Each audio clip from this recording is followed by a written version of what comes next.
जन्मायवण्या देख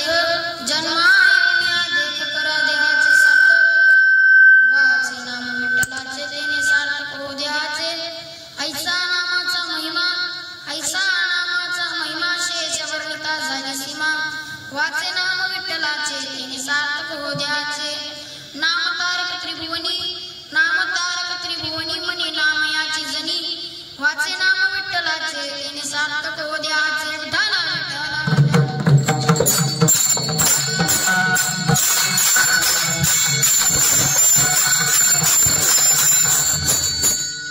पांडुरंगावर प्रथम नमन दुसरे चरण संतांची त्यांच्या कृपादाने कथेचा विस्तार बाबाजी सद्गुरुदास तुका ओम नमो ज्ञानी आत्मरूप गणेश केली स्मरण होय सकळ विद्यांचे अधिकरण तेची वंदू श्री चरण श्री सद्गुरूंचे तेथे नमस्कार आणि आता ओम नमो ज्ञानेश्वरा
चिंतनाला सुरुवात करण्यापूर्वी अल्पासा पर्याय देण्याचा तो तर गरजेचा असतो तो म्हणजे असा की नागब्रह्म आध्यात्मिक वारकरी शिक्षण संस्थेमध्ये आज शिवम भैया यांचा वाढदिवस आहे आणि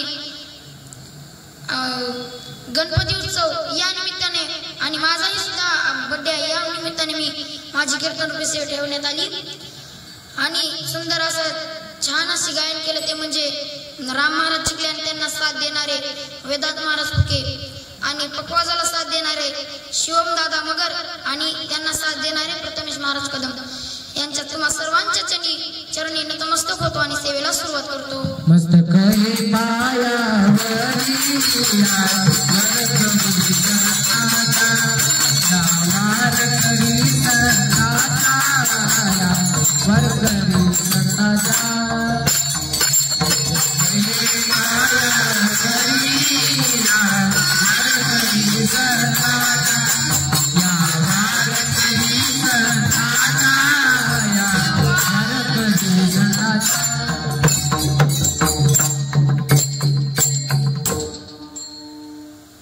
अशाच्या जनाबाई अधिकारी महापुरुष होत्या. जनाबाई आपल्याला देहाचे महत्व सांगतात. जनाबाईने जर साळ्या काढली तर भगवान पांडुरंग परमात्मा काय करत होते तर तेच महाराज एका ठिकाणी सांगतात.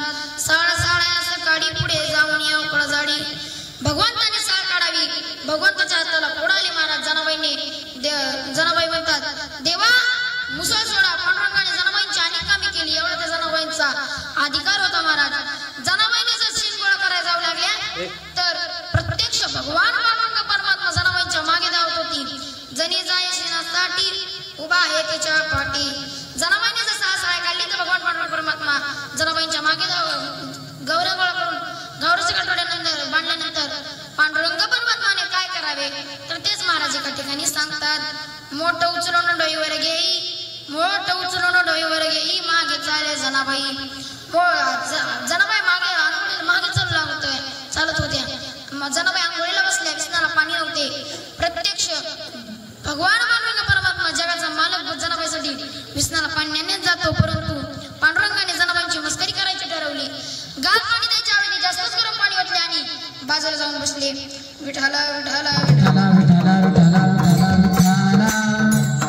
जनी बैसली नायाला पाणी नाही विष्णाला. जनाबाईंनी ते गरम पाणी अंगावर घेतात. जनाबाईला चटके बसू लागले महाराज. जनाबाईंनी देवाला शिव्या द्यायला सुरुवात केल्या.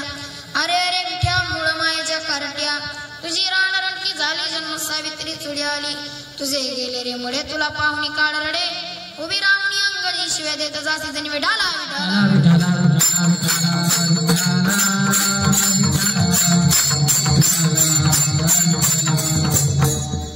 अशा ते जनाबाई अधिकारी महापुरुष होते महाराज.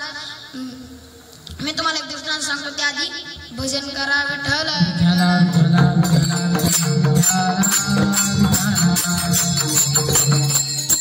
एक राजा रस्त्याने चालत असताना त्याला एक उघडा धनगर दिसला महाराज. धनगर दिसल्याने उघडा धनगर दिसल्यानंतर राजा म्हणाला, प्रधानजी त्या धनगराला आपली शाल जोडी द्या. प्रधानजी म्हणाले, अहो राज्य सरकार, त्या धनगराला आपल्या शाल जोडीचा काय उपयोग? तर राज्य सरकार म्हणाले, सांगितलं तेवढे करा, सांगितले काम करावे सेवके, तेथे हेतू पण काम नव्हे. राज्य सरकार म्हणाले, सांगितले तेवढे करा. त्या धनगराने प्रधानजीने त्या धनगराला शाल जोडी दिली, परंतु त्या धनगराने ती शाल जोडी घेतली आणि गवताच्या कुशीत टाकून त्याच्यावर बूट घालून उभा राहिला महाराज. आता तुम्ही मला सांगा, त्या धनगराला शाल जोडी मिळाली परंतु कळाली नाही. काय बघता माझ्याकडे? आपली हीच अवस्था झाली आहे. भगवंताने आपल्याला देह कशासाठी दिला? भजनासाठी. आपण कशासाठी उपयोग करतो? भोजनासाठी. तर जनाबाई महाराज म्हणतात, जन्मामध्ये येऊन देहाचे सार्थक करा. तेच महाराज भंगाच्या प्रथम चरणात सांगतात. जन्माई वो निया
मनुष्यांना देह मिळाला नाही आणि कळाला नाही, आणि पशुपक्ष्यांना देह मिळाला परंतु मिळाला नाही आणि कळाला नाही. पशु काय पाप पुण्य जाणती, उत्तम मध्यम भोग भोगती. त्यांना पाप पुण्य कळत नाही. कुत्रे काय कीर्तनाला येतात का? नाही. म्हैस काय कीर्तनाला येते का? बैल काय कीर्तनाला येते का? नाही. गाढव काय कीर्तनाला येते का? नाही. तर तुम्ही सर्व कीर्तनाला कोण येते? विठाला.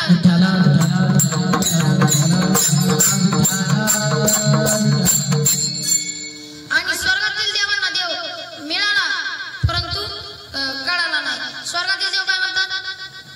स्वर्गीचे अमर इच्छिता देवा स्वर्गीचे अमर इच्छिता देवा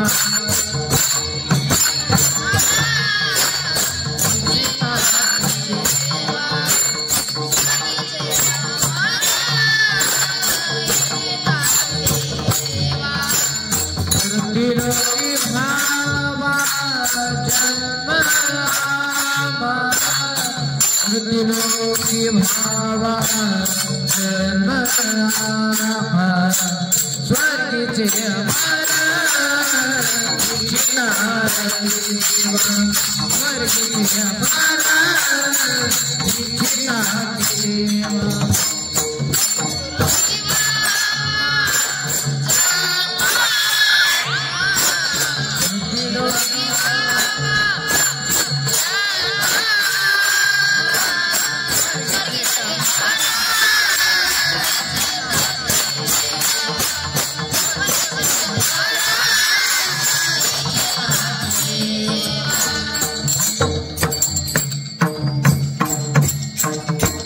स्वर्गीचे अमर इच्छिता स्वर्गीचे अमर इच्छिता देवा स्वर्गातील देव म्हणतात हे पांडुरंगा हे परमेश्वर आम्हाला मृत्यूलोकामध्ये जन्म दे. भगवान पांडुरंग परमात्मा म्हणतात तुम्ही मृत्यूलोकामध्ये जाऊन काय करणार. तर तेच महाराज एका ठिकाणी सांगतात नारायण नामे हो जीवन मुक्त कीर्तनी अनंत गाव गीती. भगवान पांडुरंग हा मनुष्य देह मिळाला परंतु कळाला नाही. हा मनुष्य देह मनुष्यांना मिळाला परंतु कळाला नाही. आणि समजा आपल्याला जर देह कळाला असता तर आपण दारू पिलो असतो का मांसाहार केला असता का नाही. तर आपल्याला देह कळाला नाही. विठाला विठाला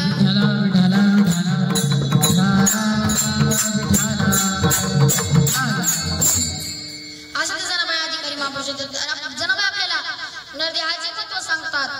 मनुष्य किती दिवस जगला याला महत्व नाही. जगून काय केले याला महत्व आहे.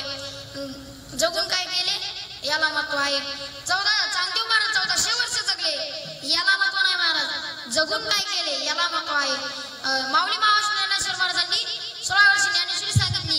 अरे कोण म्हणतं 16? काही लोक म्हणतात 16 वर धोक्याचा आहे. कोण म्हणतं 16 वर धोक्याचा आहे. 16 वर धोक्याचा नाही तो 16 वर्ष धोक्याचा आहे. स्वामी विवेकानंदांनी 16 वर्षी काय केले. स्वामी विवेकानंदांनी 16 वर्षी काय केले. भारत यात्रा पूर्ण केली. छत्रपती शिवाजी महाराजांनी 16 वर्षी काय केले. तोरणा गड जिंकला. लहान वयात बांधिले स्वराज्याचे या तोरणा गडाला. तोरण बांधिले स्वराज्याचे या तोरणा गडाला. तो बापाचा बापा महान शिवाजी महाराज. तो बापाचा बापा महान शिवाजी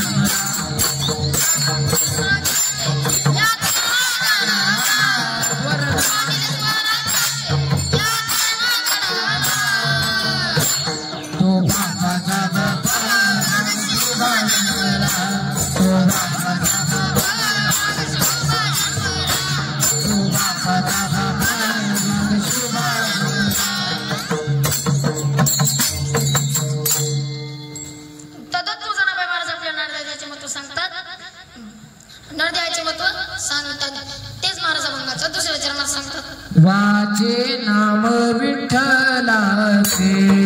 वाचे नाम विठ्ठलाचे.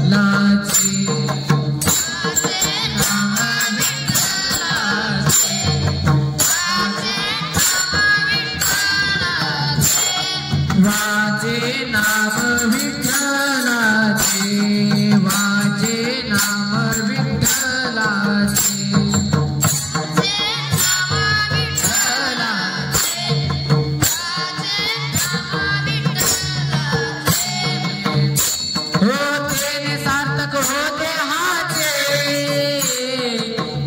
सार्थक देहाचे.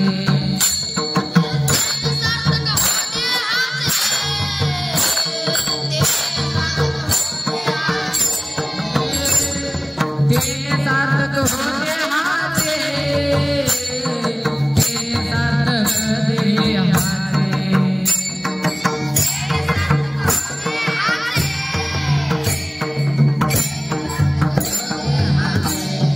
वाचे नाम विठ्ठलाचे.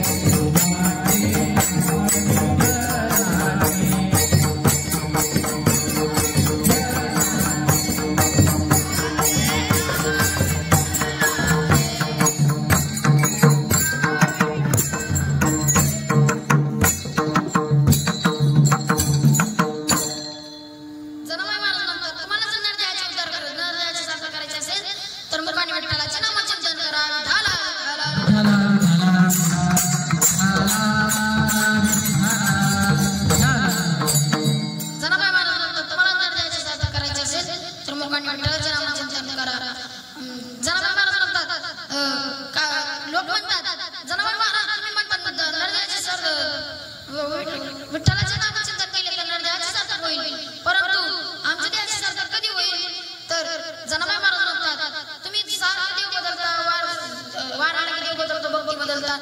सोमवार आला की शिव भोळा चक्रवर्ती त्याचे पाय माझे चित्ती. मंगळवार आला की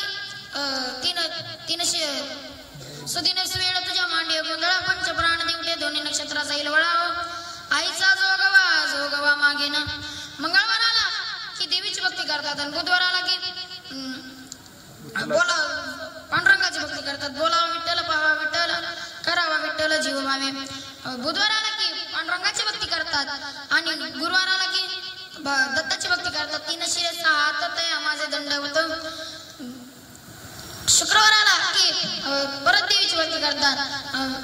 सुदिनीच वेळ तुझ्या मांडी गोंधळा. पंचप्राण देवते दोन्ही नक्षत्राचा इलवळाव. आईचा जोगवा मागे ना.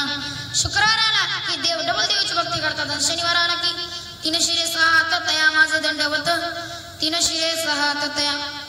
शरण शरण हनुमंता, शरण शरण हनुमंता, तुम्हा आलो रामदूता.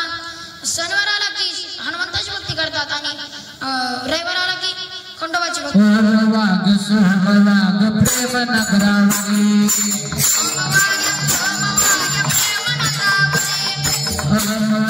सोमवाग प्रेम नगरावरी. सावधनी भजनी लागा देव करा कैवारी. सावधनी भजनी लागा देव करा कैवारी. हे माझा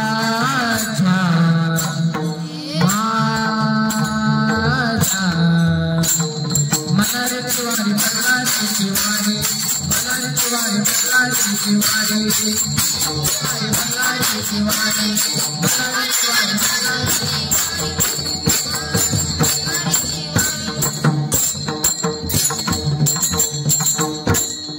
वार आला की देव बदलतो, भक्ती बदलते. अशा भक्तीने आपल्या नरदेवाचा उद्धार होणार नाही.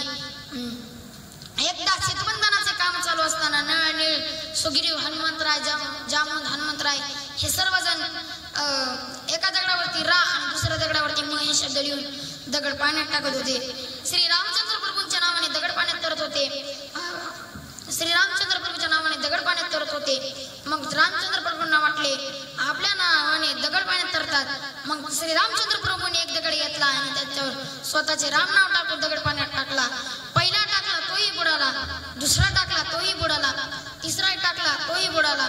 आता माणसाला अपमान झालेला सहन होत बोला की जरा नाही. माणसाला अपमान झालेला सहन होत नाही. त्या माणसानं त्यानं काय केलं? रामचंद्र प्रभूंनी मागावून पाहिले तर जोडून या कर उभा समोर समोर. हा पाठी मागे हनुमंतराय हात जोडून उभा होते. रामचंद्र प्रभू म्हणाले हनुमंतराय तुम्ही केव्हा आले? हनुमंतराय म्हणतात प्रभू मी पहिल्या दगडाला आलो. तर असं ऐकतात रामचंद्र प्रभू आईस्क्रीम सारखे थंडगार झाले. विठाला विठाला विठाला विठाला.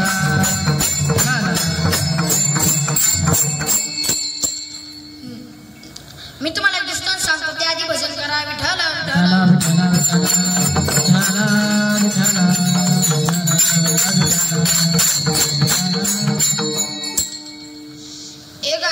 एक राजाचे पोट दुखू लागले. त्यांनी शिपायांना आज्ञा केली की जावा आणि वैद्यांना बोलवून आणा. शिपाई गेली वैद्यांना बोलवून आणा. वैद्यांनी औषधासाठी जिवंत कावळा आणण्यास सांगितला. शिपाई इकडे 2 निघाले, तिकडे 2 गेले, परत 4 गेले. इकडे 2 गेलेले एक आंधळा नदीत आंघोळ करताना दिसला. तो आंधळा सहजरीतीने वर हात करतो आणि टाळी वाजवतो. तसंच त्याच्या ताळीत एक कावळा सापडतो महाराज. तर ते शिपाईने पाहिले आणि शिपाई त्याच्या जवळ गेले आणि म्हणाले हे आंधळ्या तुझा कावळा आम्हाला देतो का? आंधळ्याला चापटर असतात महाराज. त्याने शिपाईचा आवाज लगेच ओळखला. ते आंधळा म्हणाला माझा कावळा तुम्हाला काय फुकट वाटला का? राजसेवक म्हणाले किती रुपये देऊ? 500 रुपयाला देऊ. 500 रुपयाला देतो का? आंधळा म्हणतो नाही जमणार. 5000 रुपयाला देतो का? तो आंधळा म्हणतो नाही जमणार. 5 लाख रुपयाला देतो का? तो आंधळा आता विचार करतो. 500 रुपयापासून 5000, हजारापासून लाख कावळा द्यायला हरकत? बोलत जा म्हणले, मागच म्हणले बोलत जा. कावळा द्यायला हरकत नाही. कावळा द्यायला हरकत नाही. तर त्या आंधळ्याने सहजरीतीने पुढे सहज हात पुढे केला कावळा देण्यासाठी आणि त्याच्या हातातून कावळा उडून गेला. राजसेवक म्हणाले, हे आंधळ्या, तुझा कावळा आम्हाला मिळालाच नाही, तुझा कावळा आम्हाला मिळत नाही. तर आंधळा म्हणतो, तर तुम्ही 5 मिनिट थांबा, मी 2 मिनिटात कावळा घेऊन आलो.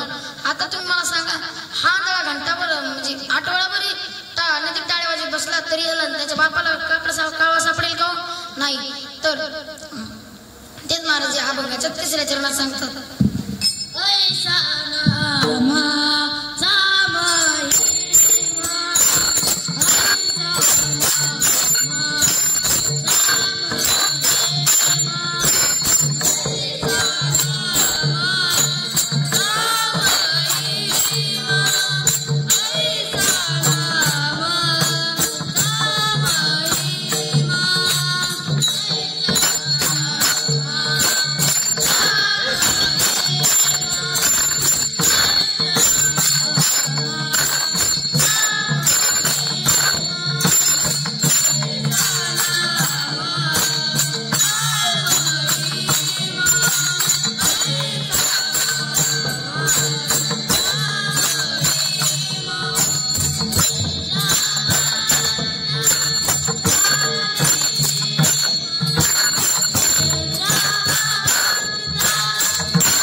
सगळे लोक लाईनीत पाया पडायले. एक लहान लेकरू आलं, पाया पडता पडता माझ्या धजला शिकून पुसून गेलं. पुन्हा त्याला कुठं घरी पोहोचलं आणि दुसऱ्या दिवशी तीच पोरगी मला डबल भेटलं. ती म्हणते, चला तुम्हाला चहा पाचतो. गेलो त्याच्या घरी गेलो, म्हणलं चहा पेत नाही. तू म्हणतो, चला दूध पाचतो. त्यानं 1 नाही 2 नाही 3 तास मला दूध पाजलं. आणि पुन्हा म्हणलं, का तुझ्या आई कवळणार नाही का तुम्हाला एवढं दूध पाजलं? ती म्हणे, पोरग म्हणतंय, कशाला खवळून रात्री त्याच्या चंदीर पडून गेलता. लय मला इतका राग आला. मी तांब्या घेतला ना खाली आपला. तर म्हणतंय, आईला आवाज दिला, आई या माणसानं आपल्या बाबांचा तांब्याच फोडून टाकला.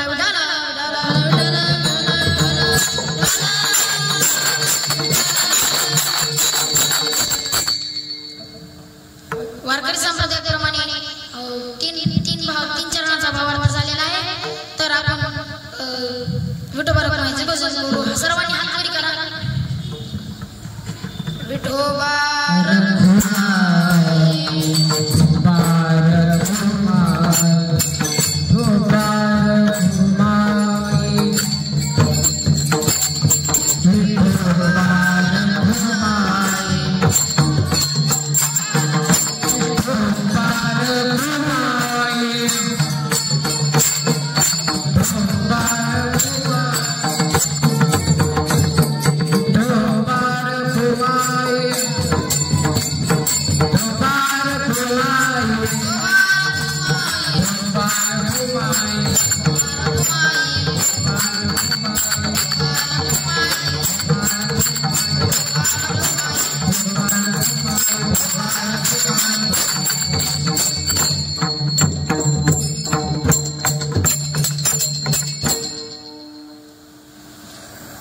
मी तुम्हाला एक गोष्ट सांगतो.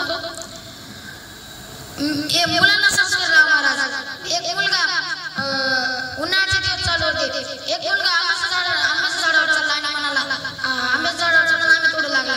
आणि त्याच्या वरच्या पंचायत त्याचा बाप बसला होता. तर दुर्नेच्या एका शेतकऱ्याने पाहिले तर तो त्या मुलाला पाहिले. त्या मुलाजवळ आला, म्हणाला, काय पोरा खाली उतर. तर म्हणतोय, का उतर म्हणते, माझी झाडे. बरं म्हणलं. खाली उतरला.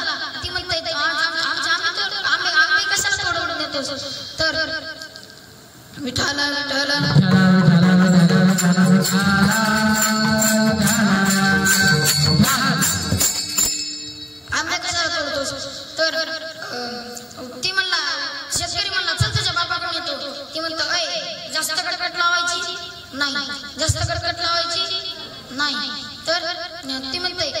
जी मी ज्या फांदीवर बसलो का त्याच्या वरच्याच फांदीवर माझा बाप बसलाय, जाऊन बघ. ढाला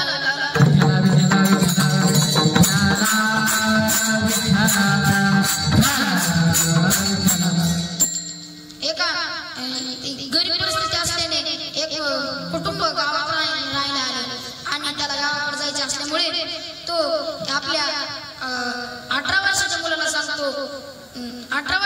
सांगतो चिम्या जा आणि सावकार काकाकडून 100 रुपये घेऊन ये. चिम्या जातो, सावकार काकाचा दरवाजा येतो. सावकार काका बाहेर आले, चिम्या सावकार काकाकडून जोरात हसायला लागतो. तर सरकार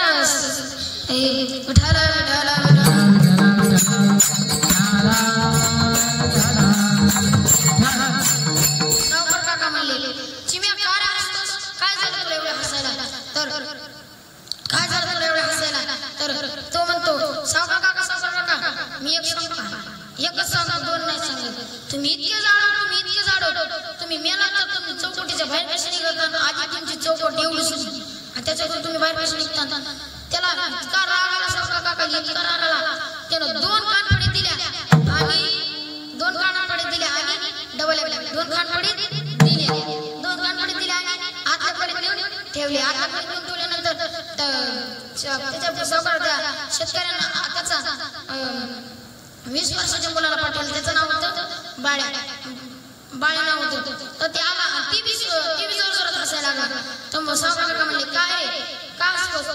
तिची मी बाळ्या म्हणतो, मी ती तुम्हाला नंतर सांगतो, आधी माझा नाना भाऊ तुमच्याकडे 100 रुपये मागायला, ते कुठे सांगा. तर बाळ्या म्हणतो, सावकार काका म्हणतात, ठेवला तर ती बाळ्या म्हणतो, काय केलं असं त्यानं? तर सावकार काका म्हणतात, तो म्हणतो, तुम्ही इतके झाड तर तुम्ही मेला तर चौकटीच्या बाहेर कसे काढायचे? तर बाळ्या म्हणतो, सोपे आहे, तुमची बारीक तिकडे करायचे, तुम्हाला दरवाजा चौकटीच्या बाहेर काढायचे. ह्याला वेळ लागला आणि मी त्याच्या 2 कानफडी दिल्या, मगर मला डबल आले. 2 कानफडी दिल्यानंतर त्याला त्याचा बाप आला, म्हणतो, सावकार बाहेर या. सावकार काका म्हणतात, माझ्या शेतकरी म्हणतो, माझ्या 2 वर तुमच्याकडे 100 रुपये मागायचे, ते कुठं आहे? सावकार काका म्हणतात, ठेवलेत आता खोली. तर शेतकरी म्हणतो, काय? तर म्हणते, तुमचा एक मुलगा म्हणतो, तुम्ही इतके जाड तुम्ही मेल्याच्या जवळ चौकटीचे बाहेर कसे काढायचे? आणि तुमचा दुसरा मुलगा म्हणतो, बरं सोपे आहे, त्यांचे बारीक तिकडे करायचे, त्यांच्यावर दरवाजाच्या चौकटीचे बाहेर काढायचे. आता तो म्हणतो, शेतकरी म्हणतो, कशाला एवढा राडात पडायचे? घरात संकट तुम्हाला तिकडं रॉकेल टाकायचं, तिकडं तुम्हाला स्वाहा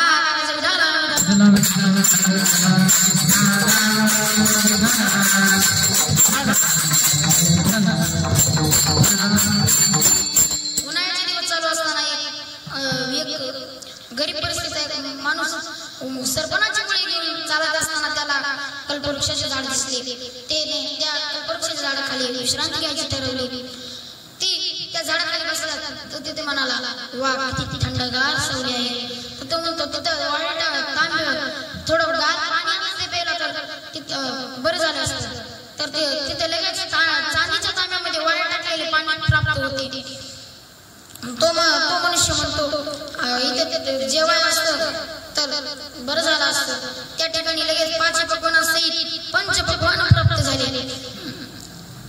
तो म्हणतो, इथे झोपाय गाडी असली तर इथे झोपाय जराशी पोते असले तर बरं झाले असते. तिथं मानाचा कोट गादीत पलंग तयार होतो. तर तो मनुष्य म्हणतो, इथे भूत तर नाही. त्या ठिकाणी लगेच भूत प्राप्त होते आणि तो मनुष्य म्हणतो, आताही मला खाऊन टाकणार नाही. तर ती भूत त्याला पेड्यासारखे खाऊन टाकते. सांगण्याचं तात्पर्य एवढंच आहे की काय मागावे कळायला पाहिजे. त्या ठिकाणी त्या मनुष्याने तिथे जर भगवंताची मागणी केली असती तर त्याला भगवान पांडुरंग परमात्मा भेटले असते. विठाला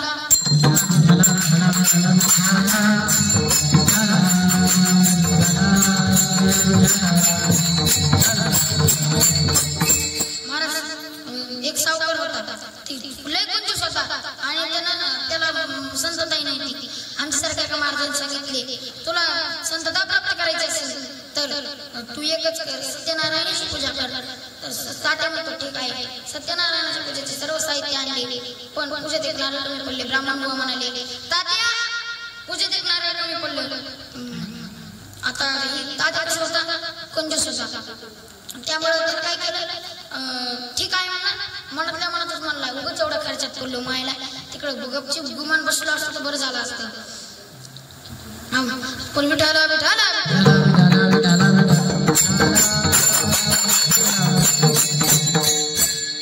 जाऊ दे म्हणतो. आणि किराणा दुकानात जातो म्हणतो, काहो काका किती रुपयाला नारळ आहे? ते म्हणते 10 रुपयाला. तात्या म्हणतो काय कमी नाही का? तो म्हणतो कमी नाही, तुम्हाला दुसऱ्या गाव बीडला जावं लागेल. तर तात्या बीडला येतो. म्हणतो नारळ किती रुपयाला आहे? तर तात्याला म्हणतात, ते दुकानदार म्हणतो की नारळ 8 रुपयाला आहे. तात्या म्हणतो काय कमी नाही का? दुकानदार म्हणतात तुला कमी नाही, फुकटच मिळेल, फक्त तुला कोकणात जावे लागेल. तात्या आला कुठं? कोकणात आल्यानंतर त्याला उंच उंच नारळाची झाडे दिसली. त्याने त्या नारळ काढले आणि त्याला ती कसा होता, कंजूस होता. त्याला मोठं नारळ दिसलं. त्याने त्या मोठ्या नारळाला धरायचा प्रयत्न केला आणि तसाच त्या नारळाला लोमकला आणि विठाला विठाला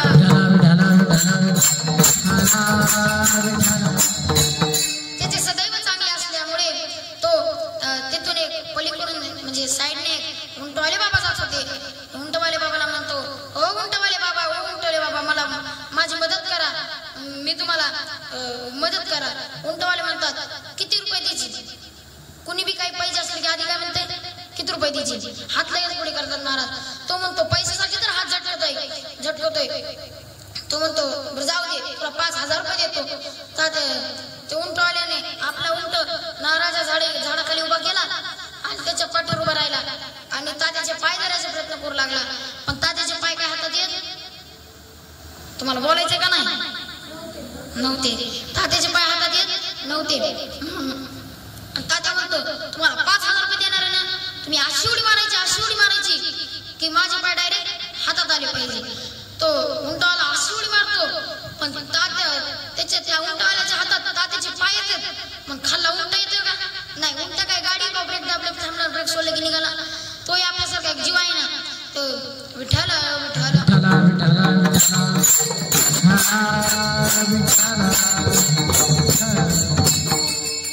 तो बिचारा गेला आपल्या वाटेला निघून. आणि आता हे दोघं लोंबकले नारळाला. तात्या म्हणतो, ते उंटाळे म्हणतात, तात्या हात काय सोडू नका बघा, मी तुम्हाला 10000 रुपये देतो. तात्या कसा होता, कंजूस होता. तात्याला वाटलं 10000 रुपये ठेवला पेटी केवढी लागेल. तात्यानं असा हात केला की दोघं कुठे गेले, हिरीच्या फांदीला जाऊन अडकले.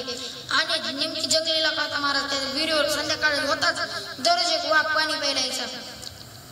आणि काय झालं, खाली त्यानं वरी बघितलं तर वाघोबा दिसले. मध्ये बघितलं, मध्ये एक मधाची माशी होती, मधमाशांचा छत्ता होता. आणि त्याच्या खाली बघितलं तर खाली नागोबा होते. तर तात्या म्हणतो वरी गेलो तर वाघोबा, मध्ये अडकलो तर आगोबा, आणि खाली गेलो तर नागोबा. विठाला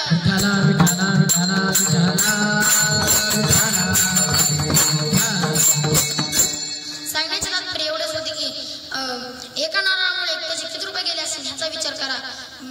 तेच महाराज विठाला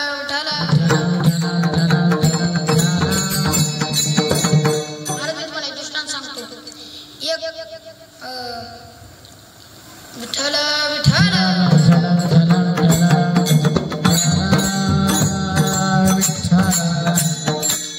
एक रामभाऊ असते आणि एक श्यामभाऊ असते.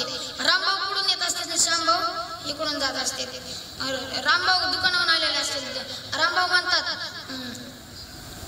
म्हणतात श्यामभाऊला, दोघांची भेट झाली की रामभाऊ म्हणतात श्यामभाऊला, रामभाऊ या पिशवीत काय ओळखा, या पिशवीत जर तुम्ही काय ओळखले तर ह्याच्यातले अंडे तुम्हाला. आता हे अंडे किती रुपयाचे ते जवळ केलं तर तुम्हाला. ती श्यामभाऊ तिथं डोक्याला हात लावून खाली बसला. ती म्हणला मला काय माहित नाही बुवा. आता तुम्ही मला सांगा, त्या माणसानं त्या रामभाऊनं सांगितलं का ह्याच्यात किती काय कशाचे अंडे किती रुपयाचे ते त्यानंच सांगितलं ना. म्हणून जरा डोक्याचा विचार करायचा का विठाला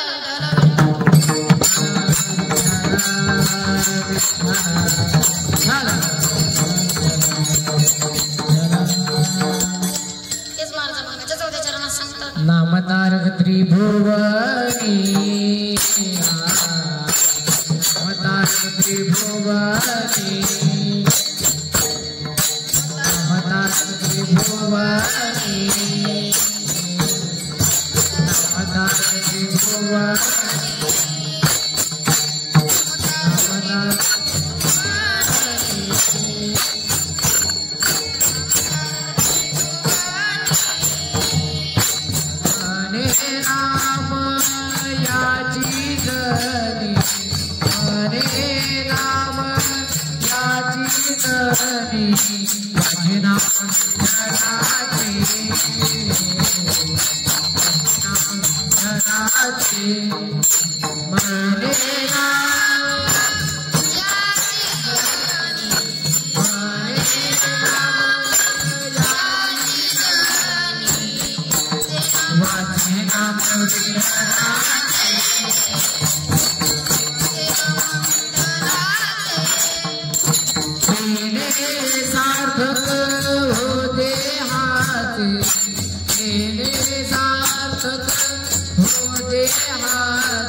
खास करून मुलांना संस्कार लावा. आजकालची मुलं खूप अवकाळी झाले. मी तुम्हाला एक प्रसंग सांगतो. एक परिवारामध्ये त्याचा बाप एका पोराचा बाप सारखं म्हणायचा हरामखोरा हे कर हरामखोरा ते कर. ऑफिसमध्ये गेलं की हरामखोर म्हणायचा, घरी गेलं की हरामखोर म्हणायचा. त्याचे संस्कार त्याच्या मुलावरती पडले. त्याचा मुलगा बी शुक्रवारच्या बाजारामधून एक बस आणतो, महाराज छोटी बस आणतो आणि बस खेळत खेळत म्हणतो ज्या ज्या हरामखोराला बसायचं त्या त्या हरामखोरांनी बसून घ्या, ज्या ज्या हरामखोराला उतरायचं त्या त्या हरामखोरांनी उतरून घ्या. तर तो म्हणतो असं ऐकलं आणि त्याच्या बापानं त्याला 2 चापटा दिल्या. त्याची गाडी मुंबईला त्याला पुण्याला केलं. पण त्याने डबल आपली गाडी जागेवर लावली, बस स्टँडला लावली आणि म्हणाला ज्या ज्या हरामखोराला बसायचं त्या त्या हरामखोरांनी बसा, ज्या ज्या हरामखोराला उतरायचं त्या त्या हरामखोरांनी उतरून घ्या. आज आत्ताच्या एका हरामखोरामुळे आपली गाडी 15 मिनिटं लेट झालेली आहे.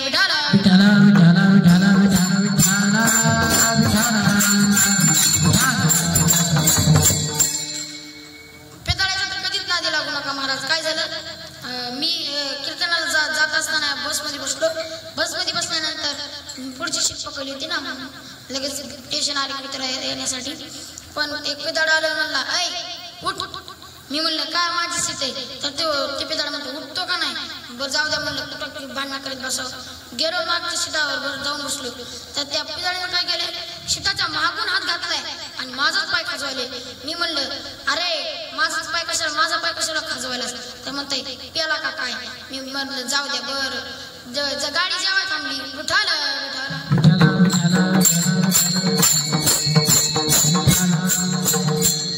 गाडी जेव्हा थांबल्यानंतर आता ती पुढे जाऊन बसला आणि त्यानं बघितलं तर पुढे बसल्या की कंडक्टर सारखं ती नसते का, कंडक्टर सारखं गाडी ड्रायव्हर सारखं ते गिअर हा टाकत होता. पण त्याला काय वाटलं, पुढे बसला होता कंडक्टरच्या सीट बाजूला. त्यानं काय केलं, जेवणाची सीट म्हणजे गाडी जेव्हा थांबल्यानंतर पुढे जाऊन बसला आणि गिअर बॉक्स उपसून काढला महाराज. आणि त्याला वाटलं याला उपसूनच काढायचं होता. मग त्याने काढलं आणि बाजूला टाकून दिला. ड्रायव्हर आला आणि त्यानं गाडी चालू केली. जी गाडी सुरू केली म्हणतात डायरेक्ट कुठे येऊन थांबली, आळंदीलाच येऊन थांबली. आळंदीला येऊन थांबल्यानंतर तो म्हणतो अरे याचे गिअर बॉक्स कुठे आहेत. ते म्हणताय तू इतक्या अडचण त्याला प्रयत्न करत होता पण या पट्ट्या उपसून काढला विठाला विठाला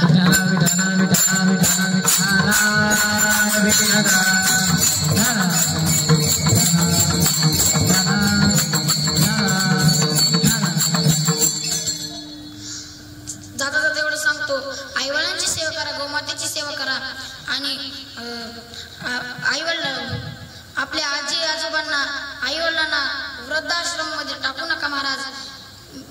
तुम्हाला एक प्रसंग सांगतो. विठ्ठल विठ्ठल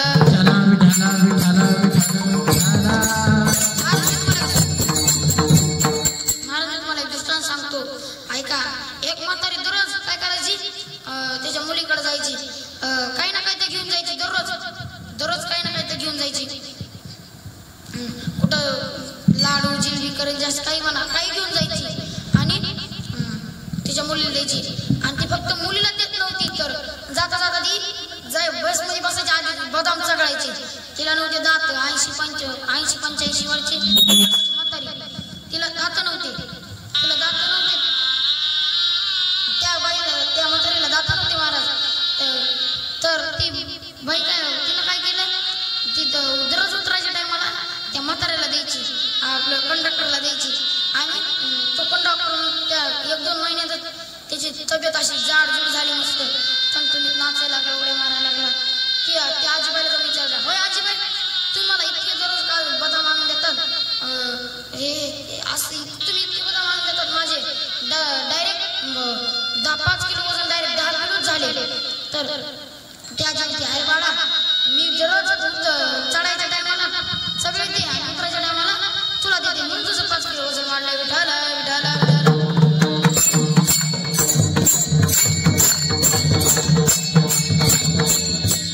महाराज. एका मुलाची आई वारली महाराज, झोपेतच वारली. आणि तो मुलगा उठला आणि म्हणाला, आई उठणं ग, आई उठणं, आई मला दररोज डबा करून देत होतीस, आज तू का उठत नाहीस. तर ती आई बोलत नव्हती महाराज. त्याने बाहेर गेला, शेजारच्या काकूंना बोलवून आणलं आणि शेजारच्या काकूंना म्हणाला, आई काकू बघा ना, माझी आई उठतच नाही. काकू माझी आई मला दररोज डबा देत होती, आज माझी आई उठत नाही. काकू काय झालं, बघा ना माझ्या आईला. असं म्हणत तो मुलगा ढसा रडू लागला महाराज. रडता रडू लागला. त्याला पुन्हा ते शेजारी काकूंनी त्याला मिठीत घेतलं आणि म्हणाल्या, बाळा, तुझी आई आता या जगात राहिली नाही. असं म्हणतात. त्या मुलाला किती दुःख झालं असेल महाराज. ते विठाला विठाला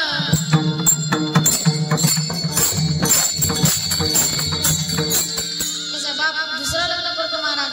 दुसरं लग्न केल्याच्या नंतर त्याची आई त्याला खूप चांगलं, त्याची दुसरी सावत्राई त्याला चांगलं सांभाळते. आणि त्या सावत्राईला लेकरं होत आले की त्या लेकराचा छळ करायला सुरू करते महाराज. एका दिवशी तो दुपारच्या सुट्टीत घरी आला.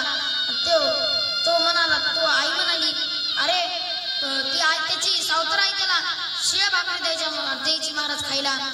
त्याची आई म्हणाली, तुला सोन्या, मी तुला चांगली चपाती भाजी देते तुला करून, तेवढं माझं एक काम करशील का. त्या मुलाला वाटलं की मला दुकानाला पाठवेल, काहीतरी दुसरं करायला येईल. पण त्याची आई म्हणाली, बाळा, माझं तेवढी साडी विस्तारी करून देशील का. तर तो म्हणतो, ठीक आहे आई. आणि विस्तारी करायला लागतो. तेवढ्यात त्याचा मित्र येतो. म्हणतो, त्याचं नाव होतं बाळ्या. तो म्हणतो, बाळ्या, मला तुझी पेन्सिल दे रे. तो पेन्सिल मागे येतो. पेन्सिल मागितल्यानंतर त्या बाळ्याच्या ध्यानात राहत नाही महाराज. तो बाळ्या तशीच इस्त्री करता तशीच ठेवतो महाराज. आणि पेन्सिल द्यायला जातो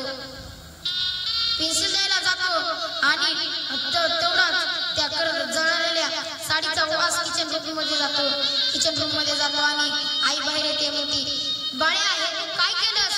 तुला आता आठवडाभर जेवाय देणार नाही, पाणी देणार नाही, कारण तू माझ्या भावाला दिलेली साडी जाळून टाकलीस. तीच इस्त्री घेते आणि त्याच्या हाताला पायाला चटके देते महाराज. कसं होत असेल त्या मुलाला. ज्याला आई नाही त्याला आईचं दुःख विचारा, ज्याला बाप नाही त्याला बापाचं दुःख विचारा महाराज. विठ्ठल विठ्ठल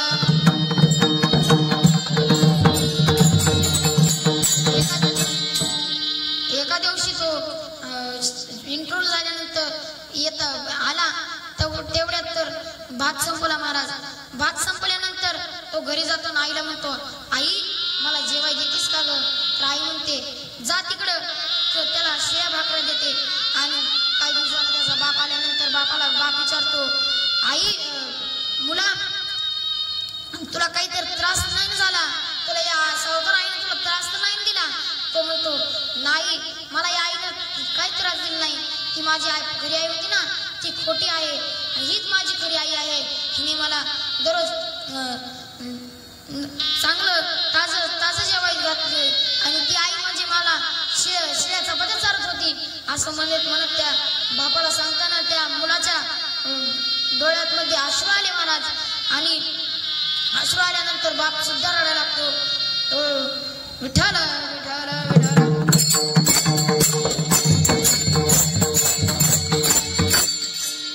एवढंच सांगतो जाता जाता.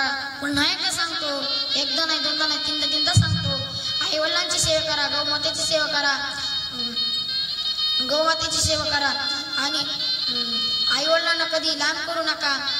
मी तुम्हाला एक दृष्टांत सांगतो. एक खोडकर मुलगा होता महाराज आणि त्याचा बाप वारकरी होता. तो रोज सकाळी त्याचा बाप रोज सकाळी उठायचा आणि देवपूजा करायचा. आणि त्याचा मुलगा दररोज सकाळी उठायचा आणि विठ्ठलानं खेळा जायचा. त्या वारकरी बाबांना राग आला. त्याने एका दिवशी त्या वारीला जायचे ठरवले म्हणजे जायचं होतं, वारीला जायचं होतं. तेव्हा तो बाळ्याला बोलून घेतात आणि बाळ्याला म्हणतात, बाळ्या मला आता 8 दिवस वारीला जायचे आहे. तर आपल्या नित्यनेम आहे की दररोज उठायची आणि देवपूजा करायची. बाळ्या दररोज उठतो आणि ती उठत नसते महाराज, तरी त्याची आई बळबळ पाणी अंगावर टाकून उठवते आणि देवपूजा करायला सांगते. विठ्ठल विठ्ठल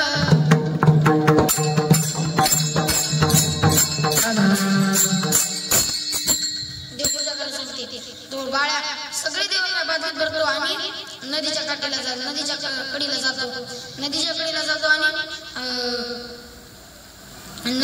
जातो आणि उडी मारतो, गावच्या घरी उडी मारतो. आता जे हलके देव होते ते वरी तरंगले आणि जे जड देव होते का ते बाजूतच राहिले. तसेच बाळा बाजू घरी घेऊन आला आणि दरवाजाच्या बाहेर एक खिडकी होती, त्या खिडकीला अडकवलं. अच्छा आई म्हणते, बाळ्या देवघरात देव नाही, कुठेही देव? तर बाळ्या म्हणतो, आई काही देवांनी गावच्या घरी आत्महत्या केली म्हणून या देवांनी सुतक पाळली आणि घरात यायचे नाही ठरवले. म्हणून मुलांना संस्कार लावा. विठ्ठल विठ्ठल